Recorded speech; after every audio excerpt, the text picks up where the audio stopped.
அதிமுகவிடம் 2 Rajya Sabha seat இருக்கும் நிலையில் ஒன்றில் அதிமுக சார்பில் தம்பிதுரையும் மற்றொன்றில் பாமக சார்பில் அன்புமணி ராமதாசும் மாநிலங்களவைக்கு செல்லவிருப்பதாக தகவல் வெளியாகியுள்ளது.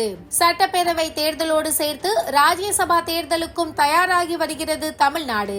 2020ஆம் ஆண்டு மார்ச் மாதம் திமுக சார்பில் திருச்சி சிவா, அந்தியூர் செல்வராஜ், NR இளங்கோ, கனிமொழி சோமு ஆகியோரும் அதிமுக சார்பில் தம்பிதுரை மற்றும் கூட்டணி கட்சியான தமாக தலைவர் GK வாசனும் மாநிலங்களவை எம்பிக்களாக பதவியேற்றனர். அவர்களது பதவிக்காலம் ஏப்ரல் 2ஆம் தேதியுடன் நிறைவடையும் நிலையில் மார்ச் 16ஆம் தேதி ராஜ்யசபா தேர்தல் நடைபெறும் என தேர்தல் ஆணையம் அறிவித்துள்ளது.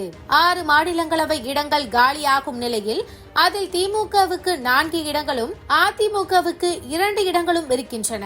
மார்ச் 5ஆம் தேதி வேட்புமனு தாக்கல் நிறைவடைவதால் எந்த கட்சி சார்பில் யார் போட்டியிடப் போகிறார்கள் என்பது முடிவாகியுள்ளது.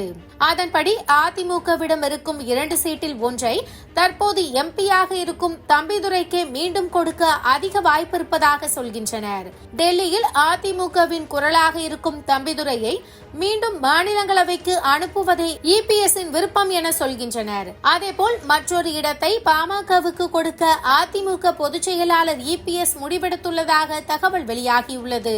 பாமக சார்பில் அக்கட்சியின் தலைவர் அன்புமணி ராமதாசே மாநிலங்களவைக்கு செல்லவிருப்பதாக கூறப்படுகிறது.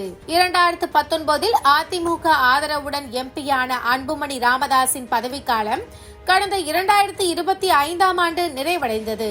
அதிமுகவுடன் கூட்டணி அமைந்த போதே ராஜ்யசபா சீட் கேட்டு அன்புமணி டீல் போட்டதாக தகவல் வெளியாகியுள்ளது. இந்த நிலையில் அதிமுக தலைமையிடமிருந்து வேட்பாளர்கள் குறித்த அறிவிப்பு இன்றோ நாளையோ வெளியாகிவிடும்.